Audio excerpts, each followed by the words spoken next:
Hello, and welcome to the October edition of Superhuman Samurai Syber Pod. I'm Rob. I'm Jen, Auntie's proud mother. And I'm David, proud father of nothing and no one but possibly kaiju and cats. And today's guest, who we had to delay because, well, we suck at scheduling. Anyway, here's our guest, finally. I'm Christine, and I'm the mother of narrative video games. Yeah, bold statement, but I accept that. Oh, you're the cereal of video games. Neat. So yes, for once, finally, not only do we have an even balance of men and women, we also have an even balance of Americans and Canadians. Oh, yeah. Wow, are we technically CanCon now? I think so. We can now be played on Canadian radio. What?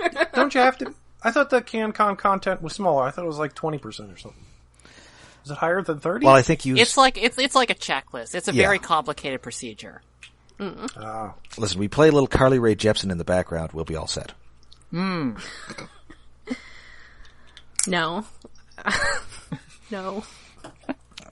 And as listeners of this podcast will know, this is a monthly podcast in which we go episode by episode through Gridman. Yes. Yeah. And this week's episode is episode 10, Collapse. Yeah, we are getting close to the end here, and it's definitely, narratively all climaxing. And yet still very confusing. Yes, I mean, yeah, that's also fair. However, we open up with essentially the revelations of last episode, which seem to imply that, much like Billy Moomy in that Twilight Zone episode, Akane Shinjo has sort of dreamed this entire city, all of its residents, and its recurring kaiju problem. Free will is a lie. Also, memories are fake. Yes. And everybody's kind of coming to terms with the fact that they may be nothing but the dreams of a mad god. And it's appropriately heavy. Everybody's just kind of like, whoa. Yeah, an undercurrent of some existential dread brought about by the fact that Akane Shinjo is the writer of this world, and what if she doesn't like you anymore and writes you out? And what does memory even mean if you're not real? What does real mean? Yeah. Utsumi is thinking about, like, his life that has nothing to do with her and wondering, if she just made up all those memories, which I guess does sort of beg the question of to what degree she would do this as a detail matter and how much of it's procedurally generated. I'm guessing probably Alexis Carib is the program that procedurally generates this particularly impressive iteration of Dwarf Fortress. Well, remember, these guys are kind of the main characters, though, so they probably have more detailed backstories, whereas, you just grab a guy on the street, you might get a name tops. Yeah. She's also definitely, unaware of some stuff, though. Yes. Yeah. Yeah. So, for example, the recycle shop 2 doors down, it turns out, was just happening under her nose the entire time. Yes. Where she... Because can she really remember all the garbage she threw out? Oh. We'll get to that. That's kind of the theme of this episode, possibly. The closeness of your own trash you don't remember. As I look around my room, and I'm like, yeah, I got a lot of toys. And yeah, USB dongles. Thinking about that line, she's saying this is all the stuff she's thrown out, but she's not very good at throwing stuff out, given the state of her room. I mean, literally, yes. Just covered in bags. Part of the yes. problem.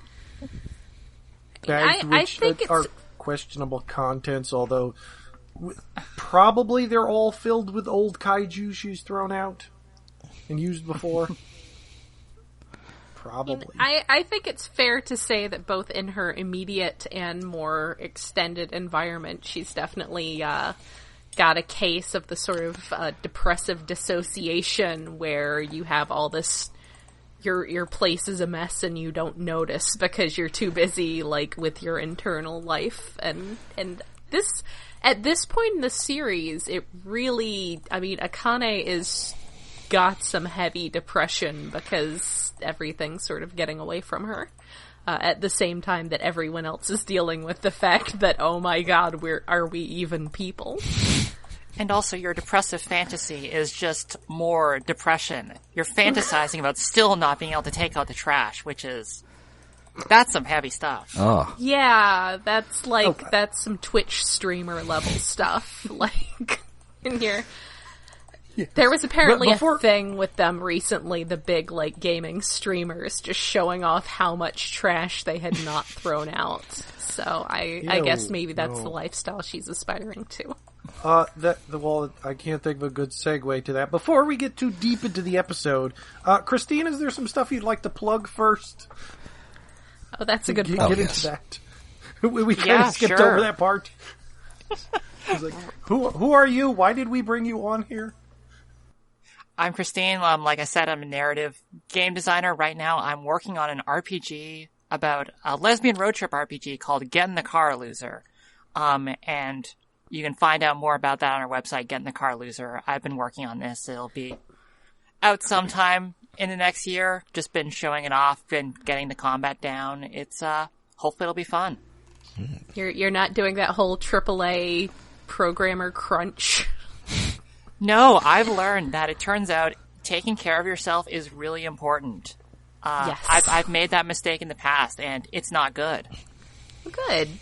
And it's, good that you are your own boss in this context and do not have, like, the hatchet of Electronic Arts bosses over your head. Well, just because you're your own boss doesn't mean you have good work ethic or, like, good habits. So that's always a thing. Yeah. Yeah, and while waiting for your next game to come out, you already have other games. Lady Killer in a Bind is out on Steam, and the other stuff. That's right. Yeah, Lady Killer in a Bind, Analog of Hate Story, are visual novels that I've done in the past, both on Steam. Yes, and fun, and I need to get more endings in Lady Killer in a Bind. Or what was the full long title? The full title is My Twin Brother Made Me Cross-Dress as Him, and now I have to deal with a geeky stalker and a Dawn Beauty who want me in a bind, and that's why I just call it Lady Killer in a Bind for short. Yes. And I will say, which no one here, and by here I mean, like, including our extended audience, cares about, they do run on Linux. Oh. That's true, yeah. No one cares about Linux but me.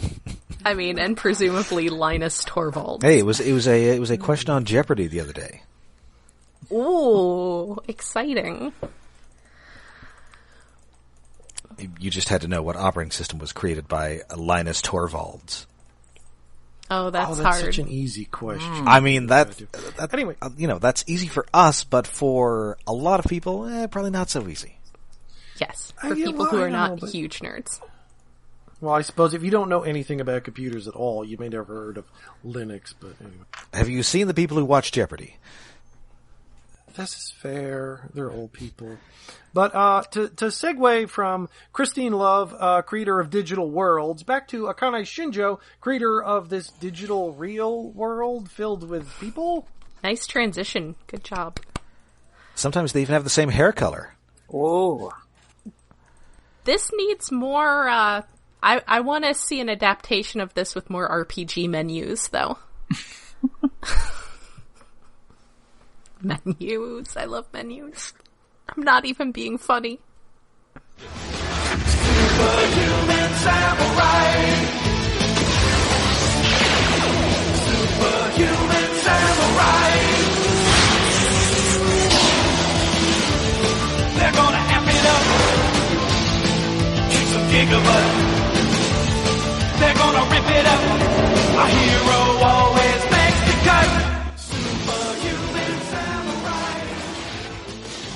So she's having a bit of a dream in which the people that she has committed death by kaiju to are coming back. Oh, we get to see Saikil-chan again, and other people. Our good Tonkawa friend lives. Tonkawa. It's the Octopunch one, I think, or is it the Straxus one? Octopunch and Straxus are still alive. They're still in other classroom scenes. Maybe that's how she broke them to begin with. Oh, okay. Well, they might have been in this classroom scene, but they weren't with Saikil and her 4 volleyball friends, and then a bunch of other people just pop up in the foreground to haunt Yes. Akane as she's Because it's a dreaming dream. in a weird room. Yes. Poor kid. And she wakes up having fallen asleep with her glasses on, which is always a mistake. Yeah, Yeah. that'll hurt. It's either that or somebody threw a rock at her, so I can't think of how else you would, it's difficult to break a modern pair of glasses like that. Well, they're wire-rimmed, so that makes it a little easier. But, yeah, again, she doesn't take good care of her stuff. This is true. as is the theme here. And, Alexis Kerr really just wants her to get back to work with the kaijuing because real humans don't need sleep. Yeah. Yeah, that's a strange line. It's one of those things that just sounds that's like a kind of statement. cruel, but it might also just be cosmologically meaningful in this world. Well, I mean, for I all we guess know. if this is just a projection of her into a fantasy world, I guess she wouldn't need sleep because maybe her real self is asleep or something. I'm very much not quite. I haven't quite figured out what's going on here yet. Yeah, I mean, I feel like this is, I want to say gaslighting, but not in the sense of, him being cruel and being like, you shouldn't need to sleep because, sleeping is for the weak, but like, in the sense of what he's hiding, what he may be hiding from her about the nature of their relationship, for lack of a better word.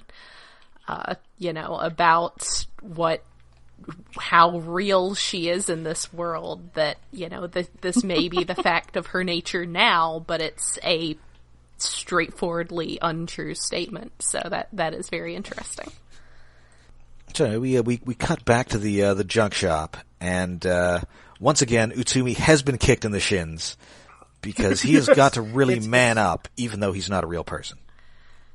It's an off-screen kick, and there were off-screen kicks last episode that I didn't count, but there was one main we did see on screen. So I'm counting this as official shin kick number 8, Ooh. even though we don't actually see it. But we definitely see him rubbing his shin afterwards. And, Yes. Vor just loves to destroy tall people's shins. Such a happy little boy. I mean, relatable. No. But yeah, like I said, this is like some heavy stuff to have to deal with, but also they are students and have tests and stuff that they have to worry about because, reality, but also Japan. So once again, they are trying to figure out what's going on with, how even though they did leave the city, as we saw in that scene with the sort of flying rocks, it seems that the area they went to was sort of constructed for them to go to and then was deconstructed as they left. Yep. Or at very least just neglected and left again to just procedurally generate itself into entropy. Mm-hmm. So they decide to they're going to take the fight to Akane, and they are going to go to her house. Caliber goes very slowly out the door because his swords. Oh, he has learned how to get out the door with his swords on his own. Like in any other previous time, he needed help holding them out of the way. This is the first time we've seen him actually go through a door with his swords under his own power. And yeah, I forget if we actually pointed out the line specifically. At least it was last episode. They did say she lives nearby, literally next door. It's my favorite gag in the entire show. They just walk out, walk like 20 feet, and walk up to Akane's door. Yes. Real nearby. Yes. There's no answer. They just, kind of rip the door open. But it turns out that inside, it's just that weird-ass 90s virtual reality city. Dun, dun, dun. We previously saw In the Sky several episodes ago. And kind of just looks like what would have happened if they had made a sequel to Tron in 1994. Yes. It's very accurate. So that didn't work, and so now they're back to speculating as to what is going on with all those weird background smoke kaiju that have been hanging around since the first episode. They do get into her apartment by Max ripping off the door. Yes. Yeah. Okay, I have a question for big. you. Why do you think her house is just next door? Because this is a world she made. Why is she next door? I don't think this world is as well inhabited as it looks. I think it just looks like a big city, but this is anime, so we don't actually look at what are the edges, what are all the buildings here, and I suspect most of this is just nothing that's outside of what she notices really exists, and that's where her childhood friend is, right? Yeah, and Yes, you have to have a childhood friend. It may be that, when she shows up later, she talks about, the stuff she's thrown out, so it may just be that the place where all the junk goes sort of organically sprang up next to the one actual person generating anything with any reality. I mean, it's kind of less an actual city and more like a set. Yeah. This is a kind of a weird thing to compare this to, but in Scream 3, Neve Campbell goes to they're making a movie of the events of the first movie, and she goes to the set that's based on her house from the first movie. Mm-hmm. And there's sort of an action scene that replicates a chase from that first movie, but then she opens a door and there's nothing behind it because it's just a set. Mm-hmm. And that's sort of what happened with Akane's house here. And also why these buildings are right next to each other, because there's no need for there to be any space between them. Those are the important buildings, so they're close together. Yeah, that works. I think that makes a lot of sense for her actual apartment as well. Would there actually be an apartment complex? No, I mean she never goes outside. She's obviously never going to see these neighbors, so it's just void. Yeah. So anyway, they are speculating that these are some sort of poison smoke monsters. Which didn't the smog monster fight Godzilla in the 80s? Yes. Well, the smog monster in this show is based upon the Gridman monster Verona, which was a poisonous fog monster in the original Gridman. Mm-hmm. Wow. Yes, the big guys are copies. Were they big Romeo? Were they big Romeo and Juliet fans? No, it was just a monster from one of the early episodes who dies pitifully, I think. It just gets digitized into little particles and stuff like most monsters. Oh, I was thinking by pitifully, maybe he took a potion that that simulated death, then prompting another kaiju who was in love with him to stab itself with a giant Ultraman sword. If that possibly... Well, no, I think the potion was too strong for him, and he could not handle the potions. Traveler. I don't think the god of this world is that well cultured. Well, no, this world is built upon memes. This goes back a little bit to a conversation that we were having prior to the actual podcast starting, that we will actually touch on again, about certain memes seeming to sort of cycle through the internet based on when that thing usually shows up in high school student curriculum, the whole Cask of Amontillado thing, which basically entirely exists as a meme because it's taught in high school and high schoolers get to it, especially around this time of year because it's spooky. So Okay, that's cool. I somehow seem to have missed a lot of these things. Maybe Jersey was just backwards when I was a kid. I did not I read definitely Cask of took Amontillado Cask. until last year Oh, wow. when No, I got... we or, did no, it in actually, high it was school. earlier this year.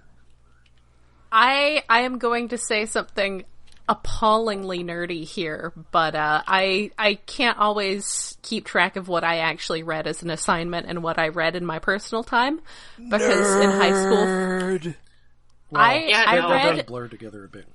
you know why I took it upon myself to read Moby Dick of my own volition was because there was an issue of Matrix Quest based on it. Yeah. Sometimes stuff like that happens. All right, I'm Same with the Maltese Falcon. I am 400 pages in, and the Walrus Man hasn't shown up yet. But I'm just going to keep going. Basically. But the Walrus Man is the captain. Anyway, No, I think the Walrus Man was Paul. No. Cuckoo, cachoo. Anyway, at some point in here, we come back to the classroom, and well, we do know that Akane's dream mind artificial world at least has some interest in fashion because we get to see Thundercracker-chan and her wonderful jacket again. Yes. Doing her girlfriend's hair. It's such a good jacket. When can I get that jacket? I need it. I love it. I know, I have not seen that I'm still amazed that hasn't become an actual jacket. Well, presumably there's a cosplayer out there somewhere who's made it, but... It's just so tasteful. This is fashion. It's so loud. I want it. Beautiful. And that cartoon jet on the back of it. It's so amazing. Yeah. It's so Just good. more like a shark. Yes. Yeah, her and her girlfriend, who are just friends, clearly, They aren't. talking about why Akane isn't there. Yes, she's now skipping school. I guess because she allegedly has a cold. I mean, what are they gonna do when it's basically you're just making everything in the world up as you go? You can be like, I don't feel like going to school. You guys continue doing your little procedurally generated school over there, and I'm just gonna be feeling sorry for myself. And of course, they all miss her, even though she is a weird loner, because they were made to miss her.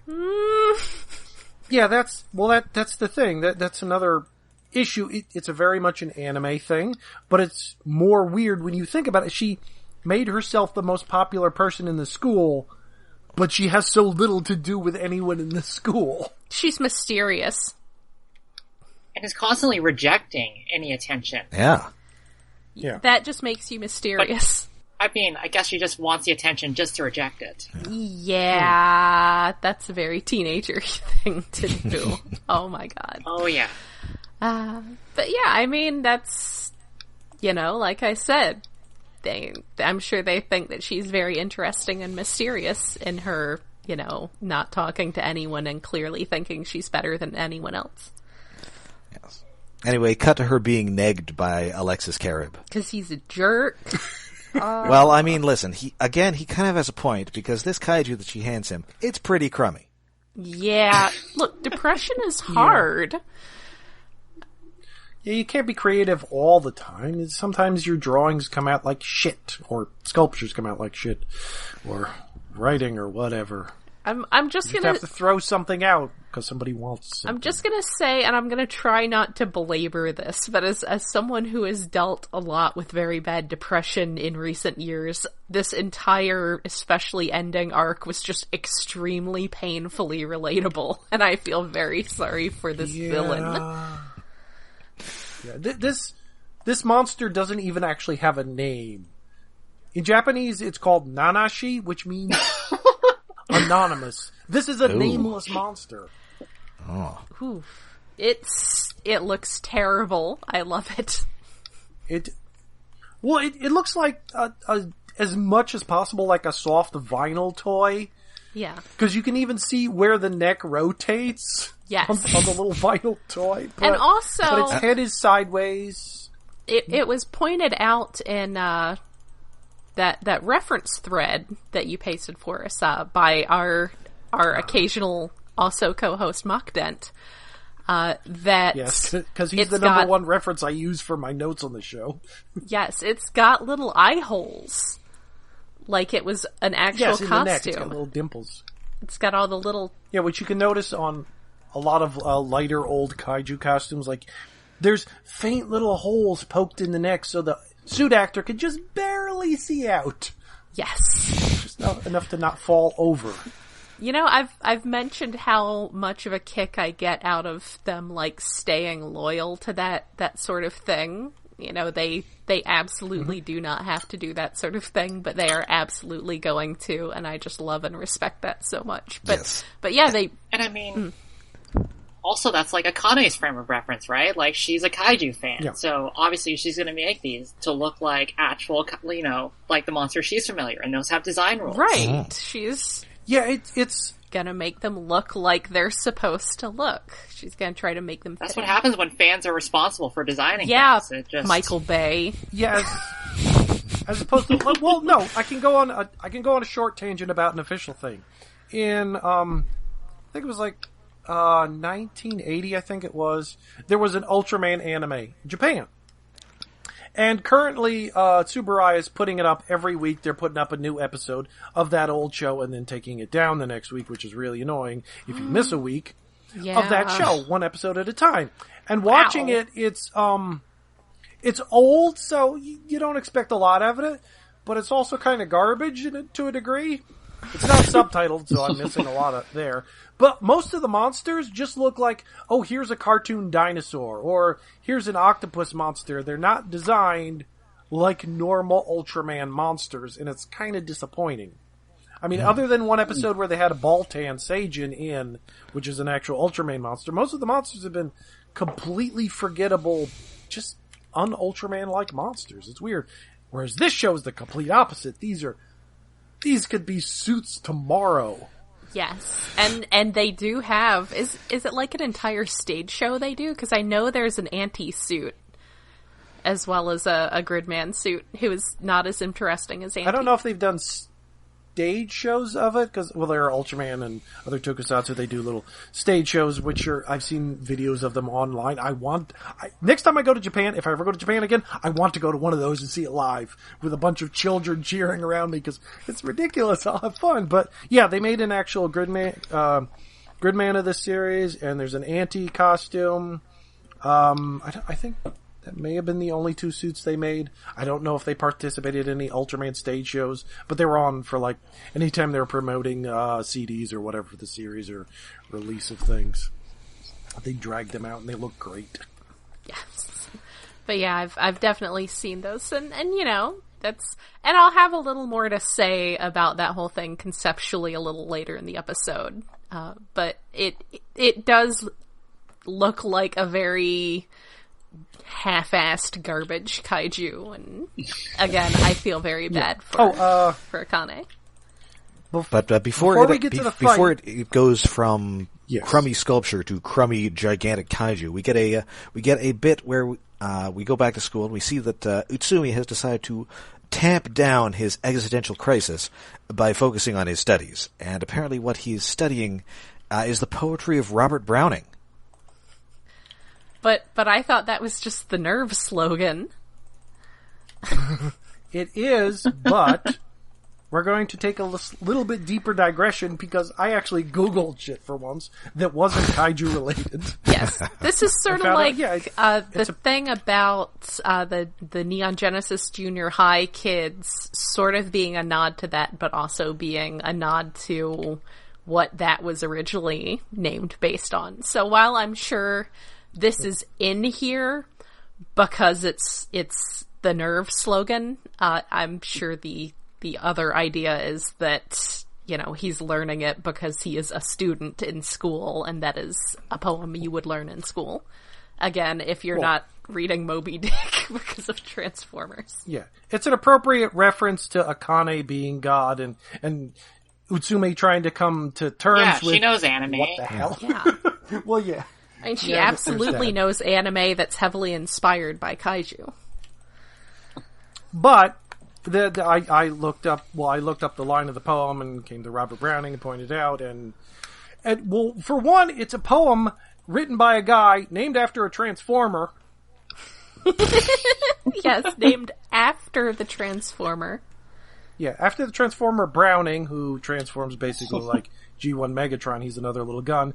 And Rob, you said you had another association with this poem, which yes, I will force you to read in a bit.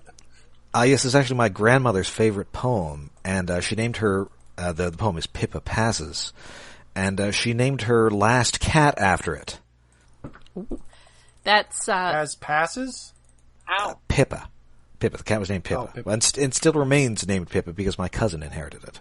that's a little more cultured than me naming my cat after a very obscure Game of Thrones character, so she has my respect. Oh.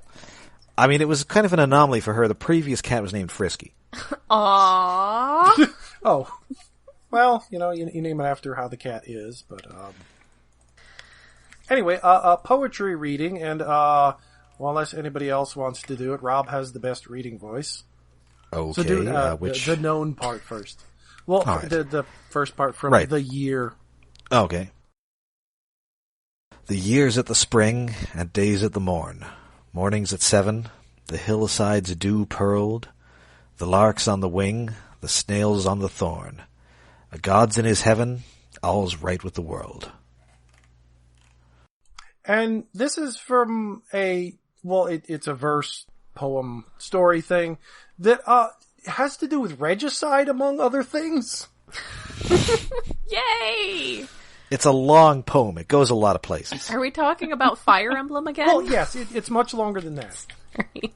But it's a quote from Evangelion that is discussing the nature of a god that is also partially about regicide. Yay! There's a lot of shit going through Utsumi's mind that could be purely accidental from the choice of this. I mean, gods and kings. There's a spot later in the poem.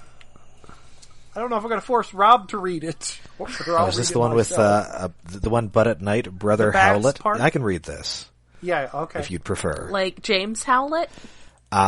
Boy, although Paul Jenkins is British, I wonder if that's where he got it. Maybe. Maybe. But at night, Brother Howlett, far over the woods, toll the world to thy chantry. Sing to the bats' sleek sisterhoods, full complines with gallantry.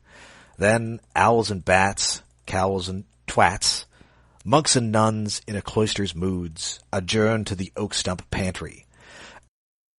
The twats in there was because Robert Browning did not know what that meant. He saw it in something and thought a reference to a nun's twat, and he thought that meant her, like, nun hat. Yeah, that's not what that means. It was from like an older nursery rhyme that was like, they talked of his having cardinal's hat. They'd sent him as soon as an old nun's twat.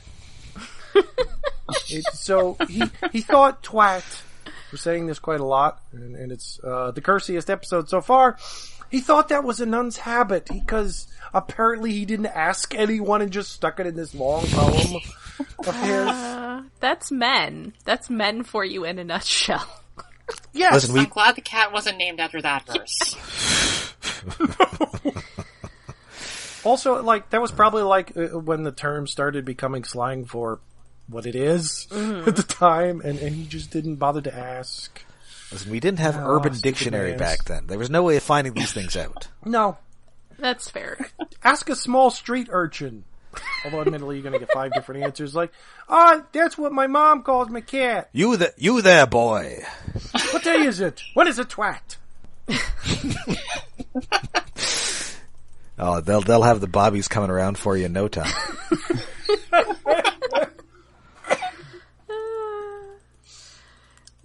So that's a digression. Let's get to a monster fight. So I do have to say that Utsume here is extremely relatable to modern times with the whole, like, the world is maybe gonna end and maybe we're not even real people and we're having this whole existential crisis, but also we still need to be doing our everyday schoolwork and everything.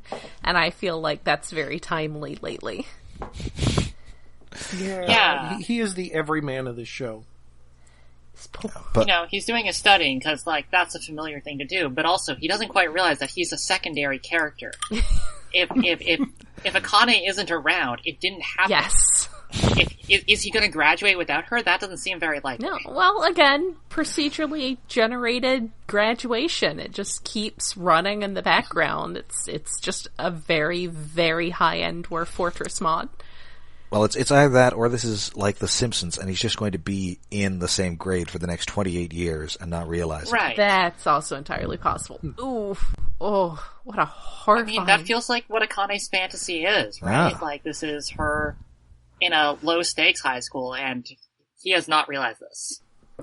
Yeah, I mean, she can just set her social setting to popular and set her grades to high and not actually show up for a week. So yeah, I mean, if I could do that, I might just stay in high school forever too. Yeah, just, wait for next season. Let's see what the gang gets up to this year. Well, I feel like that's just really interesting because, like, it's, a fantasy of high school going well, but clearly she doesn't actually know what that looks like. Like, she's getting what she wants, she's popular, it's going fine, it's not stressful, and, clearly this is not actually working in any way for her. Yeah. She's got this idea, and she can't actually imagine what it looks like. Yeah, definitely hiding in your room all the time is not what it looks like when you're super popular. Yeah. So she's like a recluse's view of what high school is, and she's effectively god-modded herself as the main character in like a daughter-raising sim. Yes. And then doesn't know what to do from there. Yeah. Yeah. And Akane is sort of trying...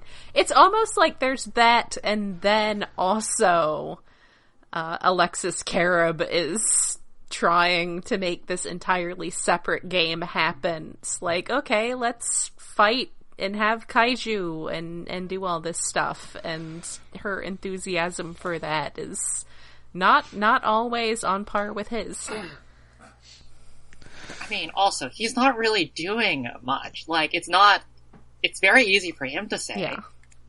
He's not even having to go to school. He's just kind of the cheering section here. He's not even taking out the trash for her, geez. Yeah. No, yeah, he should at least be taking out the trash. Although I kind of wish there was a scene of him, like, going to school, bringing her lunch. I mean, Everybody no-selling it. there was a couple episodes ago when she introduced him as her cosplay butler. So he should be buttling. Alfred was making Batman lunch. Should still be doing butler things.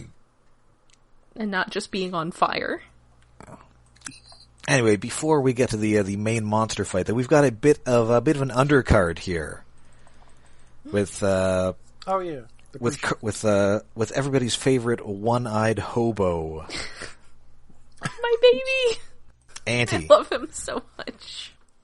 yeah, he's having a nice, dramatic. Well, it's mostly fought in the fog, but there's one real backlit silhouette that looks awesome of Auntie fighting Caliber, and you do not bring an angle grinder to a sword fight. I mean, he does, because that's all he's got, because that's what his original toy had. Yes.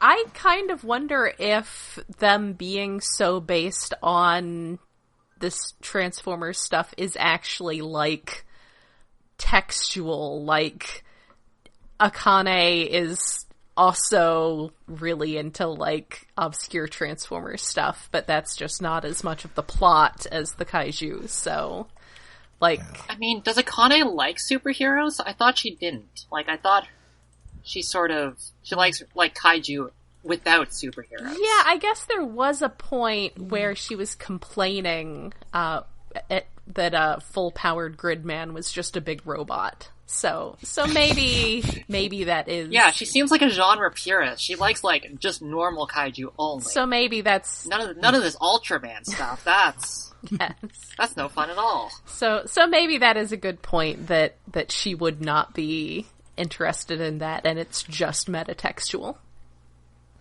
But I like Auntie. And they just kind of have a fight here. They kind of just have a fight here to have a fight. Yes. Yeah. It's pretty, though. Oh, Well, it looks great. It does lead up to the rest of the episode, but it's an incidental reminder that he has an antagonistic relationship, but sort of on a friendly way with Caliber. Well, Yeah, and Caliber tells him that, okay, so, your purpose is to crush Gridman, but what do you do if you crush Gridman? he's like, I have crushed Gridman then. Yeah, it definitely seems like, not thinking through the consequences of what happens when you get what you want is definitely a running theme. Yes. He's like a dog who's just been asked what he's going to do with that car once he catches it. Yes. Which, I mean, considering the previous episode in Dream, where they're like, Gridman can't come out because they're trapped in that dream that kaiju over there is causing, and he's just like, I'll kill it. He's like, I know what I must do, and he's just throwing himself at that kaiju because that's like that's the answer. That's the thing. I guess this is a time to bring up something that Mock Dent mentioned in our last episode about foreshadowing and a poster that Akana had in her room of Gomorrah, who was introduced in a two-parter in Ultraman as a misunderstood monster. He wasn't entirely evil, he was just getting in the way of things. And his subtitle was like, The Prince of Monsters. In that, like, he's come back a few times in different versions, but he's never entirely evil.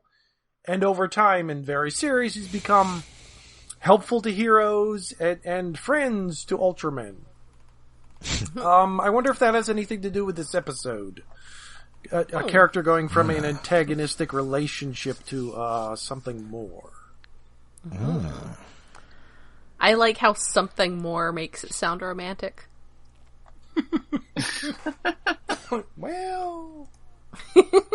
Anyway, it is that time of the episode. It is time for the monster fight, but as previously noted, this kaiju is pretty bad, is just kind of a lumpy blob of, clay, and it's making weird baby noises that I find very unsettling. This thing hurts to live. Sound it design just is pretty good. Yeah. Everything about this, the fact that it has like all the little half-ass details that aren't polished out, like where its head would rotate and the eye holes and its mouth. It's not really well colored. Yeah, it's just sort of... It's just a pink blobby flesh. It is. It's kind of... I mean, we saw her modeling clay, and it's really just still clay colored, and it's got this head that really just seems to have been stuck on. And then it comes out and it starts making this horrible, horrifying... It's really distressing. It hurts to live. It's like the Eraserhead baby. Yeah, it needs to be put out of its misery. Yeah. And the inside of its mouth is kind of horrifying because it has details of teeth, but they're flat. Like it's a Muppet mouth with just teeth drawn on. It's very Eraserhead baby, and that looking at it too long just is unsettling. Yeah. But thankfully it gets breast fired really quickly and just falls down. Well, Gridman sets out in his powered up mode, and there's this weird operatic music playing that I don't remember hearing before. Yeah, I think that's new. Chanting something. It sounds really cool, but the battle is anticlimactic because this monster doesn't really put up a fight. It dies immediately and doesn't even fall over or disintegrate or anything. Its corpse just kind of stands there. Yeah, it just sort of flops there and is just not... I mean, again, its face wasn't actually, like, moving or anything, but it gets worse. It's dead. But it... Like, there's nothing cool about this fight. It doesn't even feel good when he goes down. It doesn't feel like, oh, Gridman did something really powerful. No, it's just, not even in death is this thing impressive. Yeah, and even the characters acknowledge that this thing is really weak, and they just kind of feel bad for it. Yeah.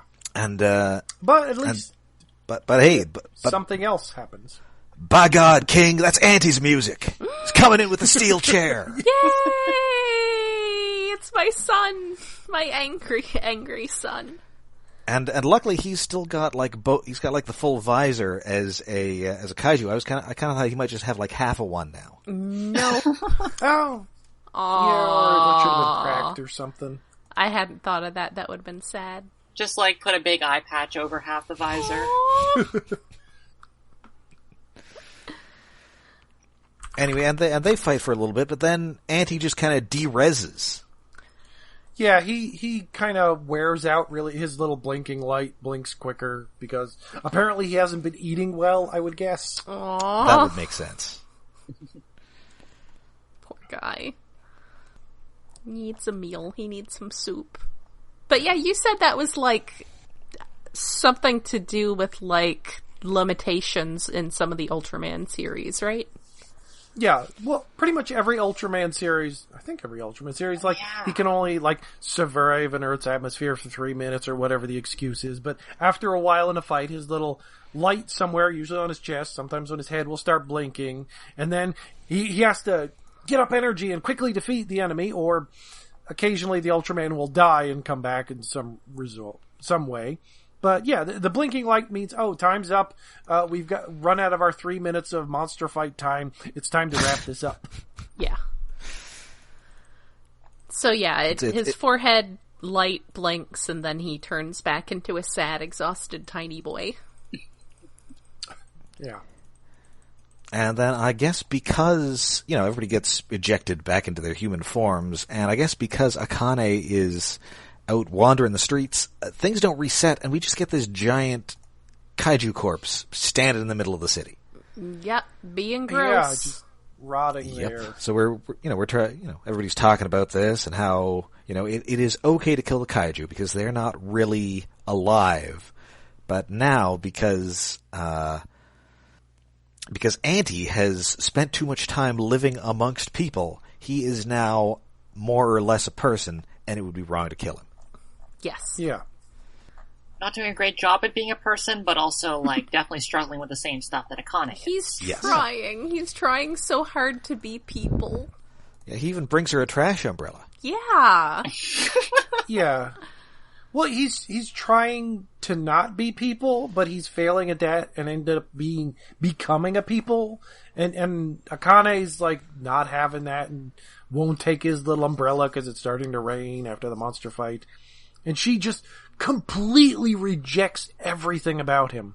Yeah, you're not a kaiju anymore, man. You sold out. She says, at least, I don't know if this was a translation thing, but in the subtitle she says something about, seeing it in his eyes. And I'm like, you mean singular? It was nice of her not to point that out. But then she doesn't want him to look at her eyes. Well, and interestingly... we don't see her eyes in that entire scene. She's staring at a wall. Usually we can see her eyes through her glasses, but in this episode, they've sort of gone opaque. It's like looking at Elijah Wood in Sin City. Yes. Well, it's an anime trope thing. I wasn't sure if that was a deliberate thing. Yeah, it's Sin City was very much doing that anime trope of reflective glasses at every angle. But yeah, she says a thing like, do kaiju live and die for the sole purpose of being defeated? Which is is that what kaiju are for? Which, and given if that's that not, she's... You can't even be good at that, Auntie. But, she's feeling like all she does now is be defeated, so that's very much indicative of, where she is right now. So that's probably why she doesn't want him to look at her eyes. Yeah. So it's about this time when this giant dead kaiju tears open, and initially I thought we were going to get the actor come out of the suit as kind of a weird meta thing, but instead it is a somewhat disturbing looking monster that I'm just going to come out and say is strongly vaginal. It is more like an actor in a suit because we see arms and legs and they look like sort of normal human arm and leg proportions. They're just black and blue, and but then the rest of him comes out, and he's got sort of a clam face with a single. It looks like Georgia O'Keeffe designed this monster. Yeah, You kind of. know, Well, it's also I didn't even think of any of that until you brought it up. what? I mean, it's got Really? really, there's the shape, there's the eye. I feel like it's not super subtle. I was distracted by the fact that this... Just the eye peeking out. The thing is about the eye is that's when I realized it like suddenly hit me. I was now years old when I realized, Evangelion really is basically a kaiju show. Yeah. Because I didn't really have a good context for Ultraman stuff until very recently. I was aware of it, but I didn't watch any of it. But I watched... It's definitely well disguised Ultraman fanfic if you're not if you're not familiar with what he's coming from. Yeah, but this What they're coming feels, with the eye, that's very much like how a lot of the angels were designed, as being sort of built around this central focus like that. There's also the fact, and I said earlier I would come back to this, but something I really love, that this thing starts moving like a weirdo. But It is moving distressingly. It's kind of half guy in a suit, half one of those wacky waving inflatable tube guys. But it's... Yeah, I feel like it's not possible for this to be a guy in a suit. Like, you could never... This is stuff that could only exist in animation. It's just so, it's flailing around, flying around. I felt like... Doing stuff that, maybe if you had a good performance artist. Yeah, if you had like one of the, like a Cirque du Soleil guy in there or something, maybe. Well, I won't say it's not entirely like the. It might be hard to make the suit contort that way, though. Yeah. Yes. Kind of. Okay, here's the coloration is a lot like Alien Metron from 7 or something. I forget which one that was, with the yellow and red torso. But yeah, the eye, it's not immediately entirely vaginal because it's jagged and not entirely vertical. Well, it is vertical, but it's a zigzaggy, like shark's teeth or something, with the eyeball in there. But yes, its movements don't entirely look human. But they're Ultraman more recently has been involving a little bit of CG in their fights, not all the fights. So it's contemporary, but he is moving ridiculously fast and all the spinning and bouncing like he's a spring made of monster. Yeah, I felt like it would be a very acrobatic human with the benefit of being like maybe sped up or some other kind of very basic non-computerized but still special effects. Like being sped up. But I think I was really too distracted by my sudden revelation about what has been one of my favorite anime series for 20 years. Like, I don't know, just out of nowhere. And the fact that it moves weirdly and it has the most horrifying laugh. Oh, it's like somebody cackling maniacally through a fast food drive-through speaker. Yes, so... With all of that... I feel like this was like, some shitty toy that just makes an awful laugh every time you press the button on the back. Yeah, like the batteries are kind of running down and some of the circuits are corroded. It's either going to ask me if I want to supersize it or it's going to ask me if I want to play a game. So I was distracted by everything else going on with this, so I will not argue against that interpretation of it, but also it's super horrifying.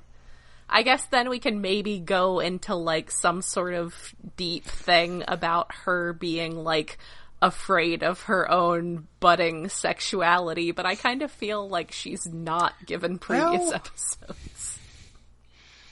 Yeah, well, there are things that are said later in this episode that reference this is the heart of Akane. Mm-hmm. It's twisted and strange and unstable.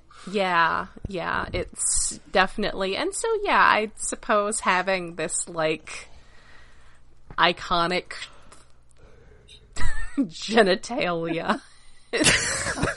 I mean, I think it is the case that, this monster is unintentional. This she was not trying to create this. This was just, what was inside her model that, was her half-ass version, and now it's doing something very weird that she did not expect. You know, the thing is, the way... It's a creature from the id, like in Forbidden Planet. Well, you know, the way this thing, the way it's designed, the original form of it almost kind of looks like maybe she designed this, and, like, in maybe one of those dark, like, this is what I am kind of moods, and then slapped all this clay and all this ugliness just sort of half-assedly on top of it and, you know, hid that. So the thing that I actually thought seeing this was, like, that it's, like, you know, like the spine of this model, like, you know, this is what's, like, making the model actually stand upright. It's just, like, the bones underneath, and it's got, like, these weird, like, things that look like wires for its limbs that feel like, you know, they're probably really bendy and posable. Yeah. Yeah. Because you see it in some of the other half-finished ones. You build a wire armature and then just stick all the clay on it, but the central eye vaginal figure is hiding in there. Like, How did that get there? I love metaphor. I love something that can abuse metaphors quite this degree, and it makes me very happy. But yeah. Metaphor is when you show a vagina and say that it's not one, right? That's what a metaphor is? Yes, that's exactly what a metaphor is. Damn, nailed it. When it's a clearly a vagina, but you're like, no, that's a flower. Yeah, it's a flower. So it's a vagina. It's a flower and it's ripping off his sword. Oh no. Those are the best ones. It's like, oh, it's a vagina. No, it's actually a horrifying monster. Yeah, those are the best ones. But yeah, so this thing starts running around the city, knocking off these smoke kaiju heads like a drunk hillbilly in a car with a baseball bat and a bunch of mailboxes. It's just like cackling horrifyingly. It's so distressing in a way none of them have been until now. Yeah, well, there are some Ultraman monsters that have weird laughs, like Baltan, but this isn't like any I can particularly think of. It's more disturbing and creepier, the cackle. Ugh. I mean, I feel like it is really more of an angel than any, like, just about anything else that's certainly been in this series so far. Yeah, it feels like something that isn't, you know, like a cool iconic monster that she'd have on her shelves. This is an actual fucked up thing that, like, this isn't cool. You probably don't want the figure of this one. This is, like, something that was hidden away, like, inside. It's, like, an expression, maybe, of something, like, more subconscious, as Rob was saying. This is the edgy 13-year-old fanfic. And it's out of control. I feel like this is the bad idea underlying the edgy 13-year-old fanfic. Yes. You know, the fanfic has the cool monsters, but actually, like, what's underneath that? Nothing good. No. Horrible things. So it's time for Gridman to fight this guy, and he certainly tries, but it makes very short work of him, and then just starts pulling items of clothing off him. And it's just blows him up with a beam. I mean, and like half the city. Yeah, it's extraordinarily, and again, just like they were commenting that it was really weak before, and now they're like, wow, this one is ridiculously strong. And yeah, starts pulling off his clothing. Tears his friends off. Yeah, it rips off the Evangelion high schoolers, and the explosions are kind of like cross-shaped, or at least the beams before it shoots are sort of cross-shaped. Hey, more Eva references. Yes. Oh, and we see something neat. Akane saw them running back to the junk shop, because she lives next door, and we saw them access Flash from outside. We just saw the Flash through the door. It's like, oh, they transform in there. Which will come back in a bit. Oh, this is where all my friends have been hanging out without me, and now it's the Steven Universe movie. Yeah. Sorry. Oh, I need to see that. Anyway, yeah, as this nameless monster rips off bits of armor, the Evangelion junior high schoolers get kicked out of junk back into the junk shop. Until it's just the monster strangling Gridman. But now it is Auntie's time to shine, and nobody And nobody's going to crush Gridman except for him. And also he's going to crush Gridman by being better than him? That's the best way to do it. Well, we have hit more anime cliches. Kind of two, well, three at once, really. The first one is, the true hero always arrives late. The second will be, your greatest enemy will become your greatest friend because only they can defeat you. The Vegeta effect. Always good. Yes. And then there's the big one, which is a thing like from the first episode from the first episode Auntie was introduced, I was figuring, okay, they're building this guy up too much. I know what's going to happen in the last episode, but then they did it in this episode. Auntie becomes the anti-hero. My favorite kind. I mean, he's gone from early Todd McFarlane Venom to Venom Lethal Protector. Yes. Mm-hmm. Yeah, but his ability to copycat anything takes it up a notch by, like, he's been copying abilities from Gridman so much that to stop something that could even defeat Gridman, he has to become the Gridman. Yes. Specifically, the Grid Knight. Yes. Because Which, they know how to digression time. make a portmanteau. Okay. The design is, okay, in the original Gridman series, there was an idea that, what was his name? Takeshi Todo, the kid that Kilo Khan was using to make monsters, would have an alter ego where he'd be an evil Gridman. At least I think that's the idea. It was a scrapped idea. But that idea was reworked, and it was going to be Gridman Sigma.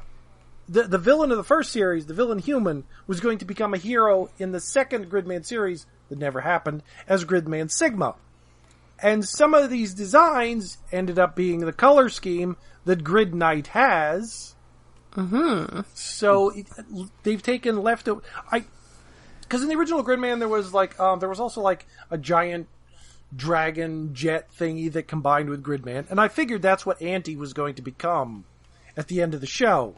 But instead, he becomes this other thing that was abandoned, this Grid Knight, which is a wonderful surprise. And it's like, oh, I was so happy for little Auntie when this happens. He finally, finds his actual dramatic purpose in this show after a lot of wandering and a lot of starving. Yes. And Yeah. not being a kaiju, but not being a very good human either. Yes. But he can be Something in between. a hero. Yeah. Also, again, his eyes are just fine in this form. Yeah, well, the eye is pretty much just the same. It's sort of like they wrapped Gridman armor around his kaiju form and squished him down. He's got like the same eye, and the color scheme's a lot similar, but it's Gridman, but cool for the 90s. Although Gridman was from the 90s, wasn't I was gonna say, I thought Gridman was already cool for the 90s. Gridman was Ultraman cool for the 90s, yeah. I mean, it's like how they had to come up with an extreme version of characters who were already from the 90s, like Nightwatch. No. Anyway, Grid Knight makes fairly short work of this nightmarish abomination.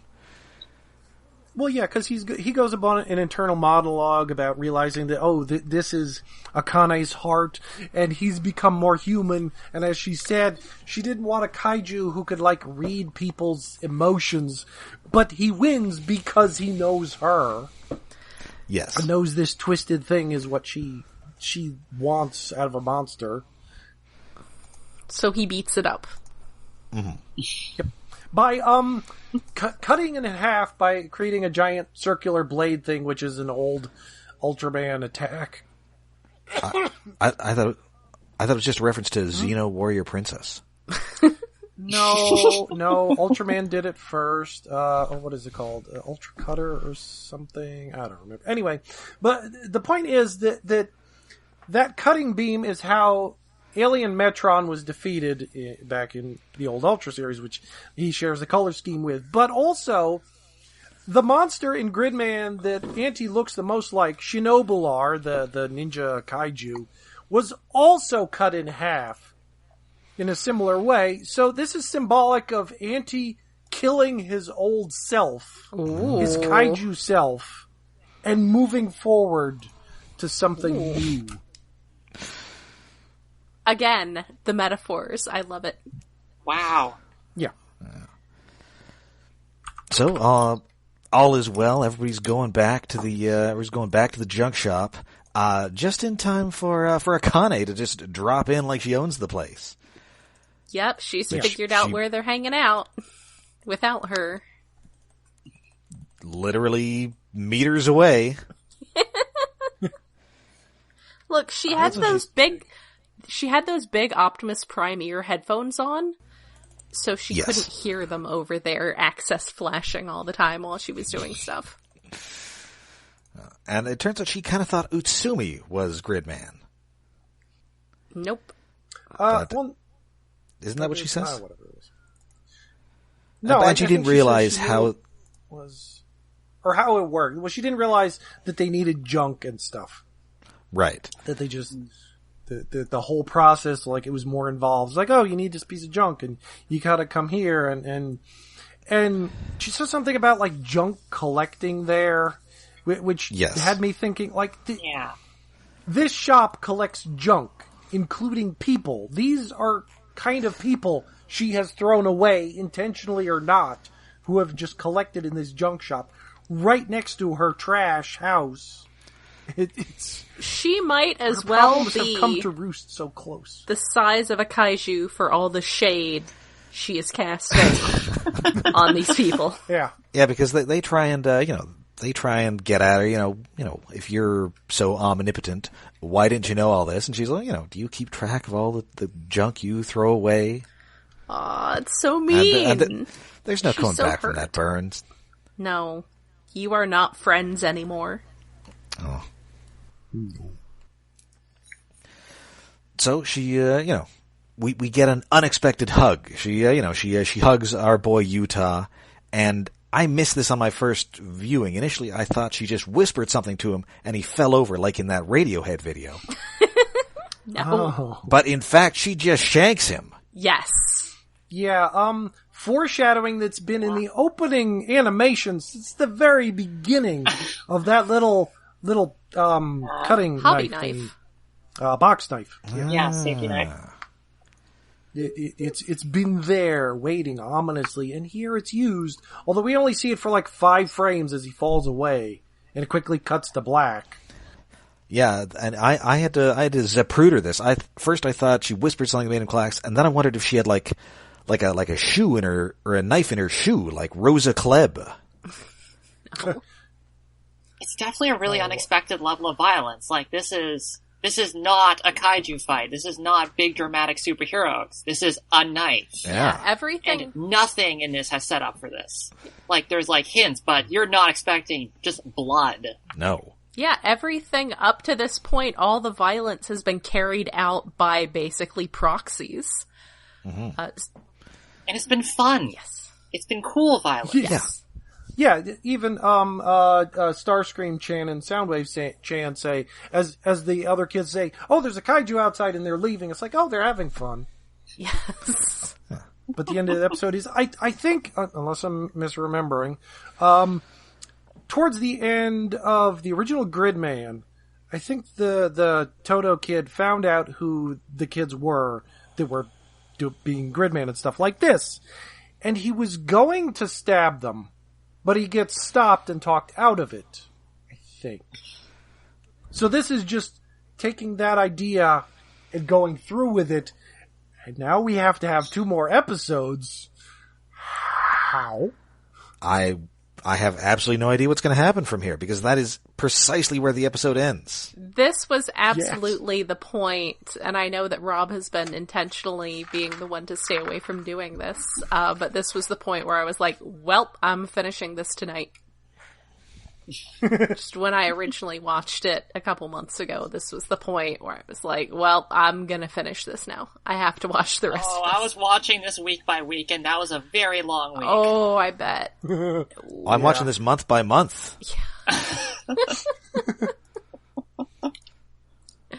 you get it worse. So yeah, I guess the show's over from the rest of the series. It's just going to be a blank screen. Yeah, no, he's dead. What more can he do? Yep, he's dead. It's just going to be entirely 2 episodes of Auntie and Caliber fighting. That's what I would do. And Akane leaving the lights off and not making monsters, yeah. Yeah. That's it. It's over. She doesn't need to make any more monsters. So that does it for this episode. This gives us maybe some answers, but again, we've sort of got some more questions. Yep. And I'm the only one who doesn't know the answers, which story of my life, to be honest. Aww. Yep, we will not spoil you. But All yeah, right. this was, like I said, things got really dark in this episode, and I always appreciate it when things get dark. And Yeah, you sure picked the time to pull me on. Like, this is the real heavy shit. Yeah. Yes. Well, that's sort of why I brought you on, because this is where things get heavy and more metatextual video gaming, not because there was a giant vagina monster. Whoops. That was inadvertent. No, just picture a Michael Bay camera circling the 4 of us, and then at one point one of us has to intone that shit did indeed just get real. But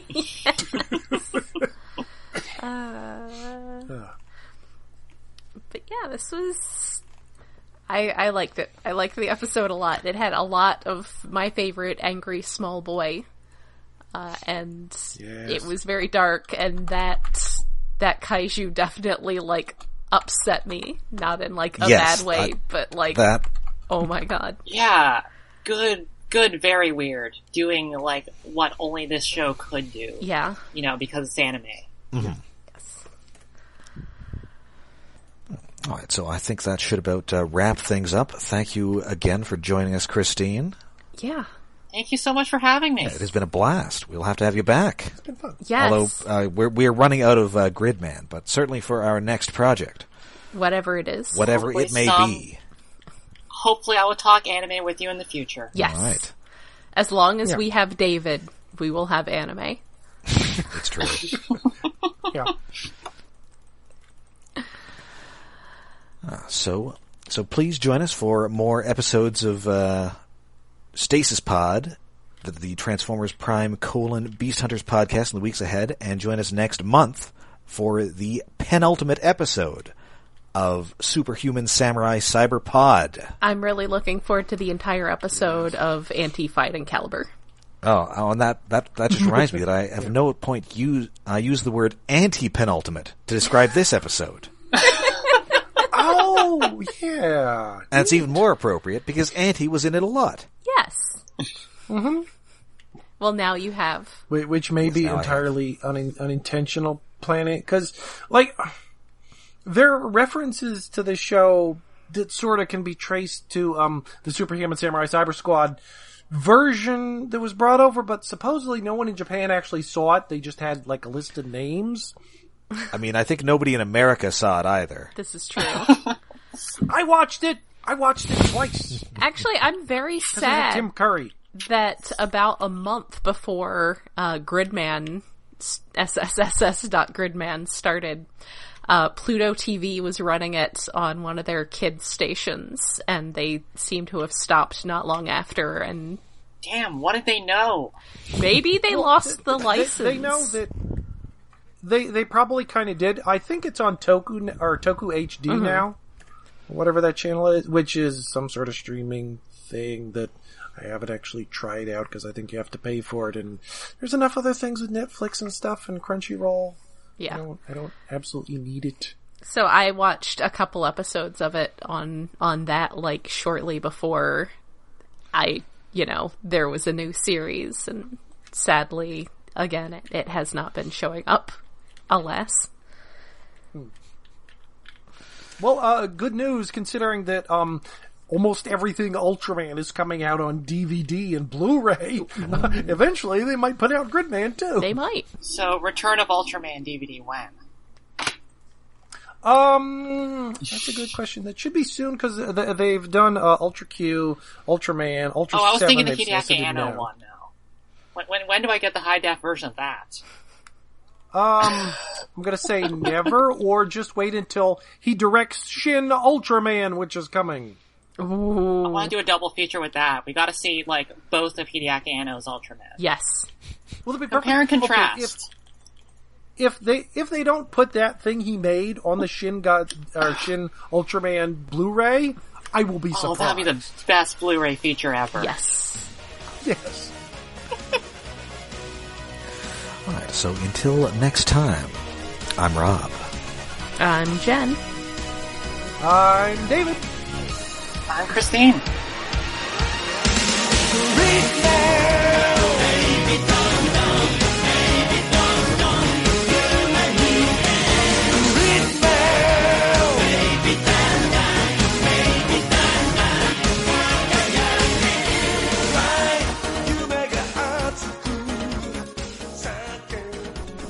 He'll fix it in the edits. We have separate tracks. We'll fix it in post. I'm being fixed in post. I'll fix it in post. Not it's the Wii stuff. Yes, the royal we. Yeah. Oh, okay. Let's stop.